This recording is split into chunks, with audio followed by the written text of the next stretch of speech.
We've all been in those scenarios in Football Manager where you find a wonder kid, you agree to sign them, and then you realise they can't join you for like 18 months, 2 years. And there's this waiting game that takes place where you just hope that the player's going to come to your team and look as good as he looks at the point at which you've signed him.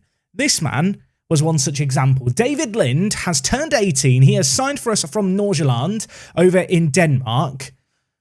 He's ridiculous. He's got way better since I agreed to sign him 2 years ago. We spent £4.3 million. As you can see here, he's slowly ramped up his kind of average rating performances playing in Denmark. He's now played a game for us in the Premier League. He got an assist in it. And I mean, look at him. He's absolutely phenomenal. Right now, I'm training him to play as a roaming playmaker just to try and get his physicals as well-rounded as possible. I feel like when you look at his polygon, he's got all the creativity. He's got all the attacking ability as well. His mentals, to be fair, just in this column, are nuts. And I think if he can just improve his ball control, which is the additional focus we've got on him for both his dribbling, first touch, and also it helps with his technique slightly, but also the roaming playmaker just to help the physicals, he could be incredible. He could be incredible. I'd be very interested to know what you would do with this guy. I asked Twitter. People thought Mazzala. Some people suggested maybe playing him at centre attacking mid. I'm not exactly sure where he fits in yet. He's good enough that he can kind of play anywhere, I feel like. And yeah, the world is his oyster. He's only 18. In case you can't tell by the fact I've dedicated the first minute of the episode talking all about him, I'm quite a big David Lind fan.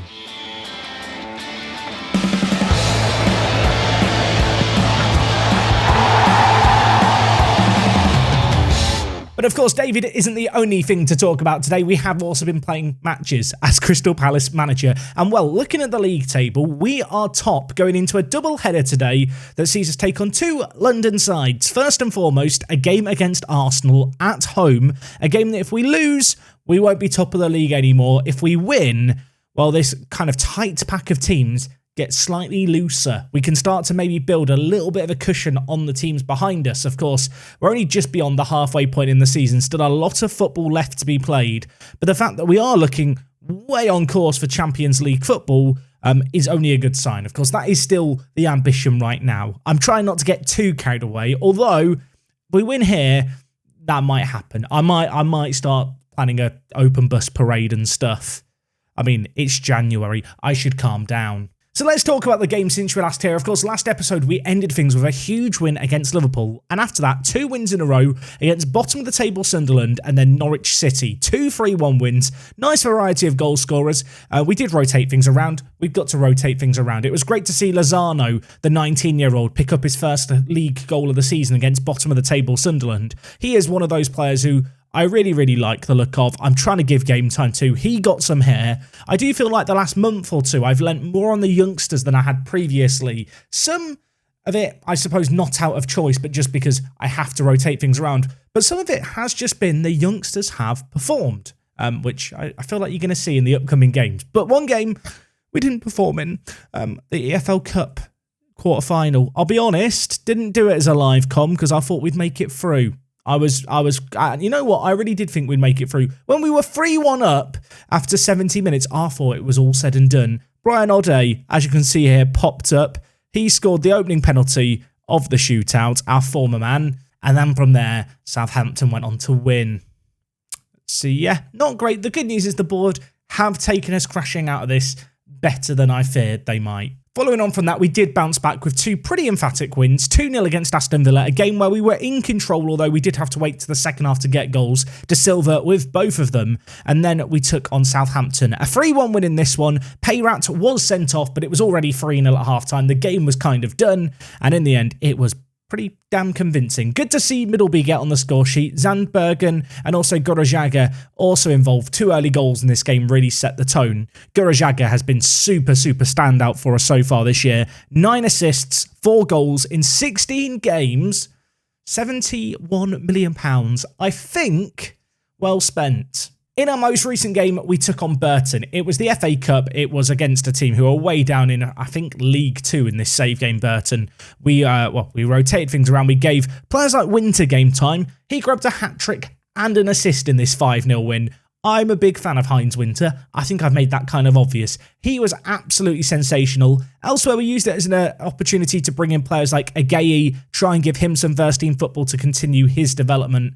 As I've said, we've got all these young players, and I'm starting to give them first-team football. None of them have let me down yet. And I mean, when you look at things here, we've got 4 players in the first team under the age of 20. Between them, they are slowly clocking up a fair few appearances. Now, if you were hoping to see David Lind play today, at least in game 1, gonna pop the bubble. It's not happening. I'm gonna burst your hopes and dreams and aspirations. Look, we're taking on Jurgen Klopp's Arsenal. They're in 3rd, we're in 1st. We need to win this one, so it is our best 11. And well, here is the best 11 that I can actually muster up, I suppose, for this game. Peyrat is out suspended. Todibo is injured. Horvat is injured, possibly on his way out on loan, although I think the injury might mean he fails a medical. Elsewhere, Severin is still coming back from injury.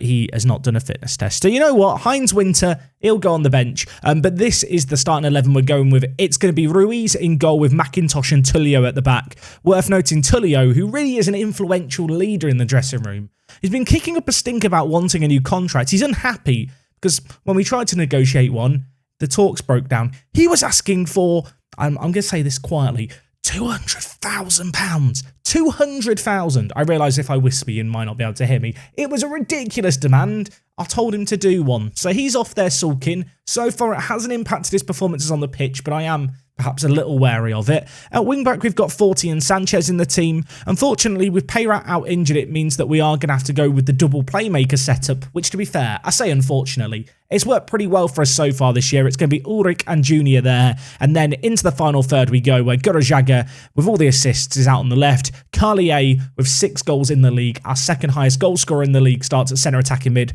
Zambergen, of course, signed for big money this year, continuing to develop. I'm a big fan of Zambergen. I've really liked what he's brought to the table, and whilst he hasn't got a load of goals or assists, he has really put in some good performances for us, and well, perhaps the best performer in the team so far this year, Juan Pablo da Silva. It's just a fun name to say, isn't it, in its entirety. The Peruvian Prince has 11 goals in the Premier League. In 16 games, that would normally put you right up there. This is a world in which Erling Haaland still exists. The man has 26 goals in 21 games for the Liverpool.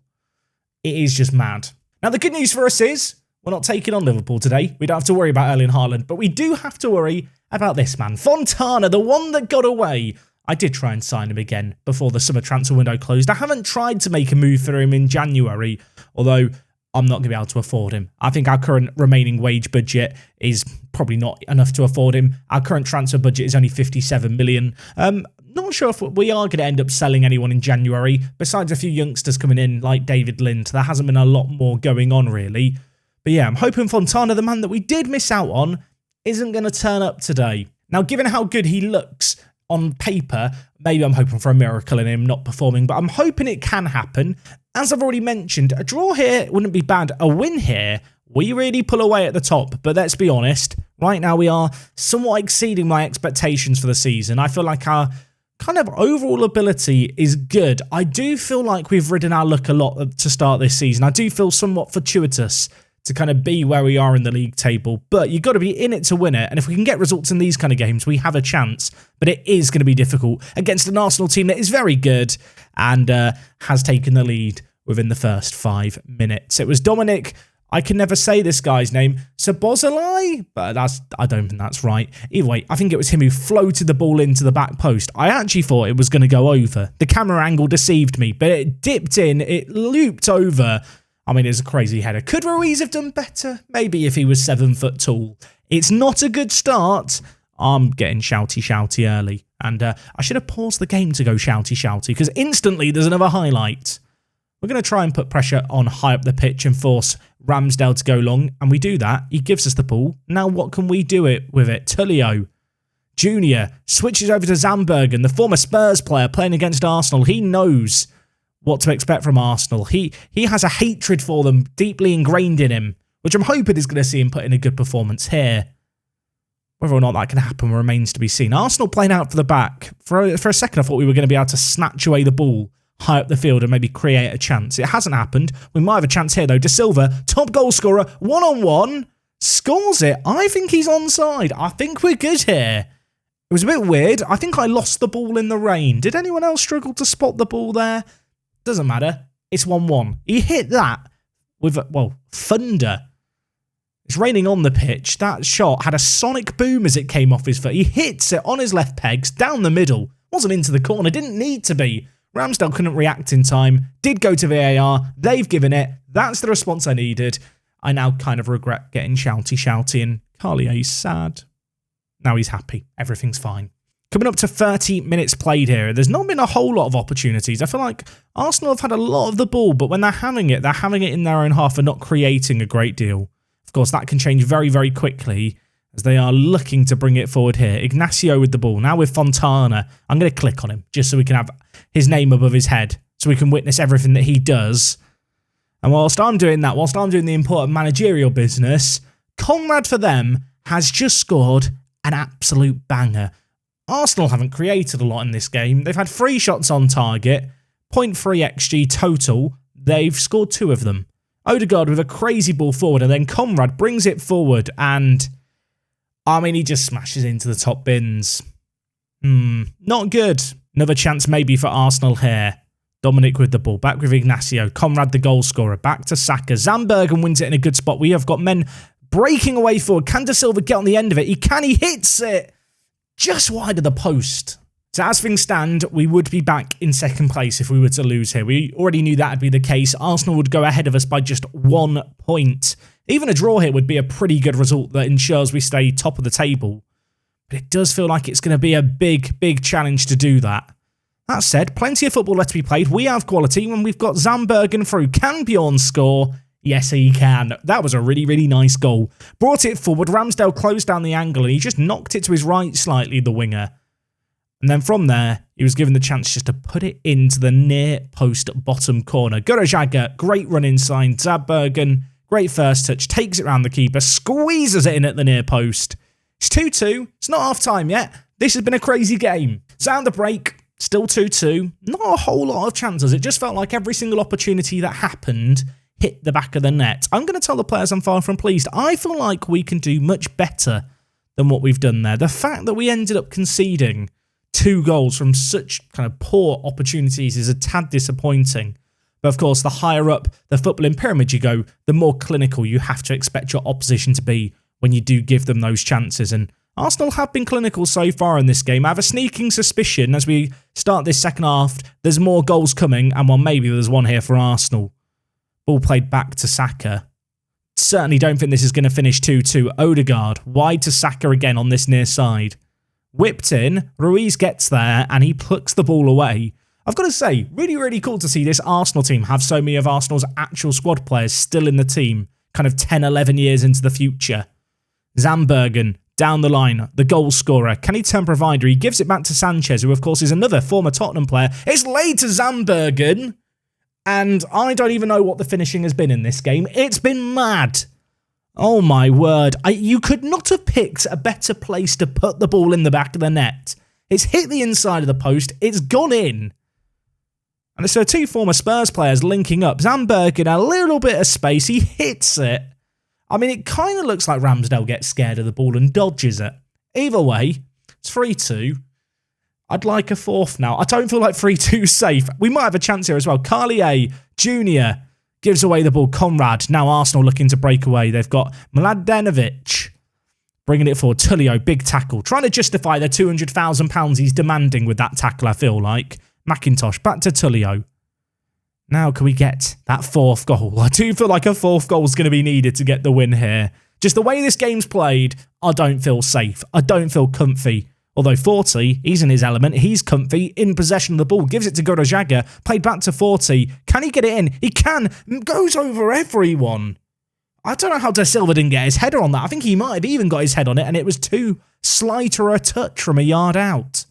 Again on that left side, we are causing Arsenal issues. It's Gurajaga bringing it inside, hits it straight at Ramsdale.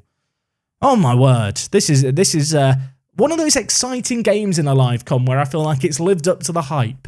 It's the kind of game where you have first versus third and it finishes 1-0 or something, and it's a bit underwhelming. This one has had chances, it's had opportunities, I'm going to make some changes. Carly A on a booking. You know what I'm going to say. It scares me. Elsewhere, Ulrich is on a booking. We're going to bring in a Boubakari for him. A Boubakari, currently an unhappy camper due to lack of first-team football. He started 7 games in the league out of 21. I've been playing him quite a bit this year, but apparently not enough.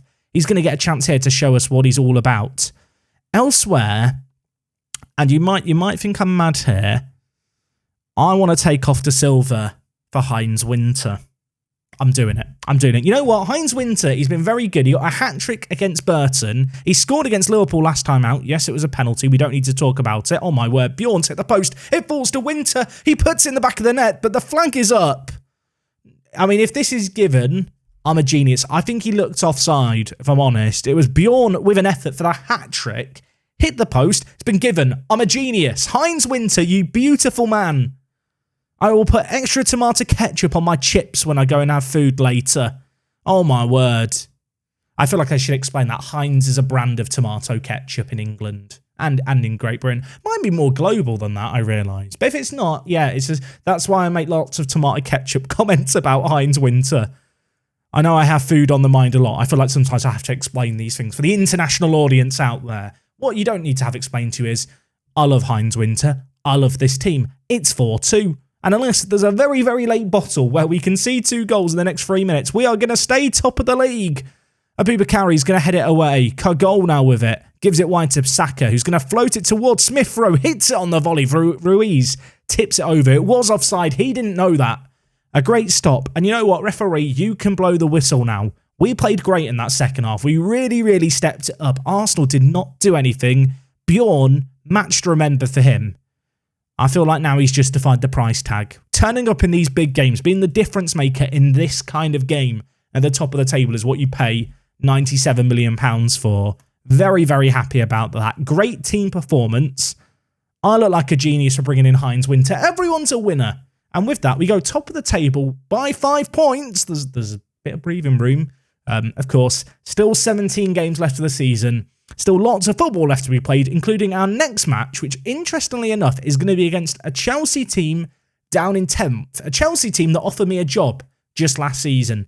You might remember last year, they were really, really struggling, and then they brought in Nagelsmann and climbed all the way to 4th. This year, it's been second season syndrome. They've done absolutely nothing. Half their team is transfer listed by request. None of them want to sign for me. I did try, but we're going to see what we can do against them. I feel like having just beaten Arsenal like we have, we will now get pummeled by Chelsea, because that's just how Football Manager works. Either way, that game's 3 days away. I need to rest up the players. It's away from home, and it is going to be tricky, even if Chelsea are going to be struggling. Let's go see what we can do against them. So another very quick turnaround for us going into this next game. The good news is Arsenal also had a quick turnaround, and they just lost to Manchester United. Now, I say that's good. Actually, a draw would have been the best possible result, but it does mean that Arsenal are now 5 points behind us, and we have a game in hand. We are looking more and more like we're comfortably in Europe, and I don't want to say it too prematurely. If I don't get Champions League football from here, I am going to be very disappointed. So in terms of team selection for today's game, there's a temptation to change things around. There's a temptation to overcomplicate it, but I have rested the players. I do feel like this game against Chelsea has the potential to be a tricky one. And whilst there is a small part of me that wants to rotate things around and is, I suppose, wary of the fact that we have also got Manchester City coming up pretty soon, I'm looking a little further ahead to the games against the likes of Villa, Leeds United, Stoke in the Cup, even Everton to an extent, but certainly the likes of Norwich and Sunderland. The difficulty of our fixtures is dropping down after this, so I think I'm not going to do anything different. I think I'm just going to leave the players that we've rested in the team. They only played, well, a few days ago now, but we played so well. I mean, why change a winning thing? So this Chelsea team have been in a rough patch, as I mentioned. They should be there for the taking, but we all know how Football Manager works. It's never that simple. Although we might have an opportunity here. We do have an opportunity here. It's Marcus Tullio who's got his noggin on it. He has made it 1-0. And I'll tell you now, we will absolutely take that. De Silva on that left foot of his whips it in. Tullio, he's asking for the big bucks. Maybe he should be getting paid the big bucks. I've also noticed we're wearing blue shorts and Chelsea wear blue shorts. Is it a kit clash? Is this? I just realised this is the return of the kit clash derby, folks. Not a whole lot of action in this half so far, but perhaps a chance for Chelsea here. Bringing it forward. Chilwell. Down the line to Mount. We read it well. It's now with Carlier, who plays it forward to Bjorn, who dances inside, uses that agility, gives it to De Silva, who probably should have scored from there. It cannons against the crossbar and goes over. We almost doubled our lead there. De Silva already had an assist. He's high on confidence. He's playing well. I would have put my house on him to score it. And instead it's gone over the bar. And at half-time, it's only 1-0. I'm going to tell the players I'm far from pleased. This is very similar, I feel like, to the Arsenal game. In terms of, we've not really created a lot, but we'll probably be happy with the result on the whole. I'm now hoping we can step things up in the second half. I do expect Chelsea, though, to also step things up. And while they might have a chance here, Reece James at right back, bringing it forward, crosses it in. Vasher with the effort. It goes just the wrong side of the post as far as Chelsea are concerned. There is another chance here. I've just noticed Erling Haaland has scored for Liverpool. We've got it away from danger. Looks like Liverpool are going to win their game in hand. So, I say their game in hand, their game today. So that does mean that a result here is semi-important to maintain our title charge. Of course, we are in the lead, so we don't need to go desperately throw men forward in the pursuit of another. At the same time, I mean, Chelsea have created nothing in this game. Apparently, Angelo Jr. is nervous. There is no room for nerves in this game. I'm going to bring in Aboubakari. Elsewhere, Zambergen's not at the best of matches. I'm going to shuffle things around, and I think you know what I'm going to do, everyone. Heinz Winter's coming on. De Silva's going to go on the left. Gorojaga on the right. I'm bringing on Winter. I'm doing it. You can't stop me. Always said Winter was my favourite season, and now he's going to show us why. I hope. That's not ideal. So Gorojaga injured. We're going to bring in his protege, his understudy, Nicolas Lozano, out on the right-hand side, I think. We are a little short on right attacking mids. It was between Lozano and Henier. But to be fair, when I've played Lozano this year, he's actually done pretty well. So I feel like he deserves the opportunity, the youngster. Good to see a couple of the kids coming into the team. Hoping that as we use our third sub here, we can have a fairly event-free last 15 minutes. I mean, another goal would be nice, wouldn't it? Ball whipped in. It's on Tullio's head for a second again. This time it goes over the crossbar. We very nearly scored a second goal there. At the moment, that lone corner goal is the difference maker. It's been tight. It's been feisty. Not a whole lot of opportunities, but, well, Chelsea maybe with one more chance here. Played forward to Matias Orezo. El Sayed plays it forward to Serrano, who keeps it alive. He crosses it in, and Orezo slide tackles it into the back of the net. It's 1-1. There's 10 minutes left. And that cushion that we worked so hard to build up just last game, that cushion I was so happy about, so chipper about, is vanishing before our very eyes. Arezzo whips it in. Was that Tullio? No, it was McIntosh having a little daydream there. Maybe he could have done better. Beat into the ball. Chelsea scored their first shot on target. It's kind of been coming here. I don't want to change anything too radically because we've limited their opportunities, but as the seconds trickle away, it is going to be viewed as 2 points dropped. But you know what? Away against Chelsea, and maybe I'm just trying to cope here, that isn't terrible, right? I don't know. Maybe it's just me. It could have been a worse result, I suppose, as far as I'm concerned. Elsewhere, you can see here, Liverpool won 3-0 in the end. Haaland with both the goals there. Manchester United's win against Arsenal sees them move up to second. And suddenly, that cushion we were all so happy about, it doesn't exist. We are now 3 points ahead of United and Liverpool. If we lose and United win, we would go down to second. There is 16 games left of the season. I have a sneaking suspicion there's a few more twists and turns before this season's over. And this isn't good. Gorojaga out for 3 to 6 weeks, depending on if I want to give him injections. I'm going to leave it to the physio and hope that he's going to be okay. Arezzo came on off the bench to score. And you know what? We'll end things today with a little update on Stephen Gold. He's out on loan. He's playing for Peterborough in League One. 10 goals in 24 games. Yeah, I think at this point it's been established League One is Stephen Gold's level. I love the fact that we've just drawn a game 1-1. Debatably with McIntosh being at fault for Arezzo's goal, and then he wants a new contract. Sack your agent, please. Just get rid of your agent. Get rid of him. I'm not giving you a new contract right now, McIntosh. You've still got, what, 18 months left on your current deal on 40,000?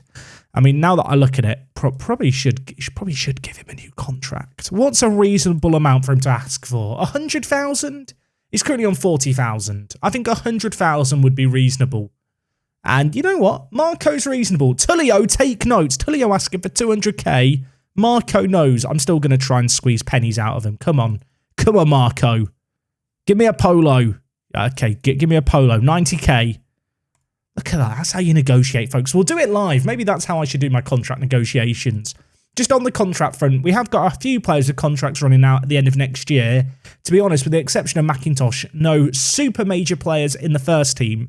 And actually our better players, if we just look at the players highlighted here, kind of all players on slightly longer term deals. I mean, for the most part, they are players on kind of 3 and 4 year deals. The future looks bright here at Crystal Palace. So looking ahead to when we are going to be back next time, we of course have the Europa League knockout stage starting soon, as well as Premier League fixtures. Just looking at our schedule and how it's shaping up, it looks like the start of March might be a good time to return. It's a little way away, a month and a half, but Liverpool away, followed by the first leg of the second round of the Europa League. And then I think for the next episode, we'll do the second leg and then follow it up with a trip to Old Trafford. Yeah, trips to Anfield and Old Trafford kind of upcoming against two teams directly behind us. I feel like the next couple of episodes are going to be pretty huge in the context of our season. If you have enjoyed today's episode, as always, do drop a like on it. Let me know what you think of David Lind. How would you be training him up? Is there any position that I should be looking to improve between now and the end of the January transfer window? I'd love to know your thoughts down in the comments. And other than that, thank you for watching as always. I'll see you tomorrow for more. And until then, it is me, Jack, and I'll see you on the next one. I'm out.